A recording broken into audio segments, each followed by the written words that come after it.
Morning shoots అని చెప్పి నిద్ర లేకుండా వెళ్ళిపోయి నిద్ర మత్తులో మూవీస్ తీయద్దు. ఈ మూవీ అంతా ఆల్మోస్ట్ నిద్ర మత్తులోనే ఉంటుంది సినిమా.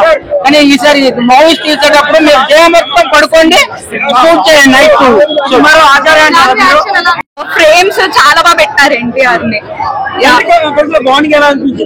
లైక్ బేసికల్లీ వాళ్ళు అంటే స్పాయిలర్ లా ఉంటది, బట్ ఇట్స్ లైక్ మూవీ స్టోరీని బట్టి డెఫినెట్లీ చాలా పెద్ద ట్విస్ట్ ఉంది. క్లైమాక్స్ చూసినట్లయితే అంటే ఎన్టీఆర్ ని పెట్టిన ఫ్రేమ్స్ ప్రతిదీ చాలా బాగా అనిపించింది. లుక్స్ అవన్నీ ఎలా అనిపించాయి అంటే చెప్తున్నా కదా, లైక్ ఎన్టీఆర్ స్కేల్ తీసుకుంటే దేవర్ ఐస్ లైక్ అనదర్ లెవెల్ ఉంటుంది. దాని చూస్తే అట్లా ఉంటది అన్నమాట. చుట్టమల్ల సాంగ్ ఎలా అనిపించింది? ఆల్రెడీ ఆ సాంగ్ చాలా మంది చూసారు, చాలా మిలియన్స్ వ్యూస్ వచ్చాయి కదండి. సాంగ్ గురించి ఏమడుతుంది, డాన్స్ అయితే ఎక్సలెంట్ చేసింది. శ్రీలీల లాగా మళ్ళీ ఆఫర్లు అయితే కొడతారు జాన్వి. మరి కొండ మీద మూవీస్ అంటే మరి అట్లనే ఉండాలన్నా. ఆచార్య దగ్గరగానే ఉంటది. బాహుబలిని కాపీ కొట్టారు లాస్ట్ లో. It's different, completely different. అంటే ఆ స్టోరీని బట్టి కదా.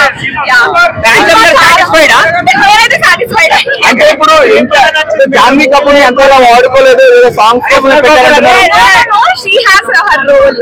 లైక్ అంటే హీరోయిన్ రోల్ ఏముంటది, లైక్ అసలు హీరోయిన్ రోలే లేదంటున్నారు. లేదు సెకండ్ పార్ట్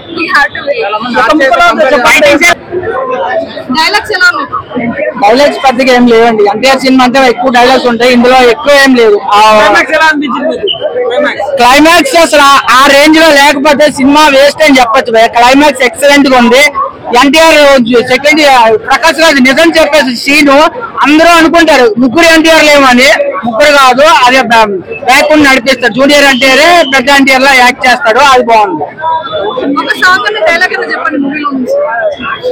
దేవర చెప్పాడంటే, దేవర అడిగాడంటే చెప్పాడని అర్థం. హిస్టరీ క్రియేట్ చేశాడని అర్థం.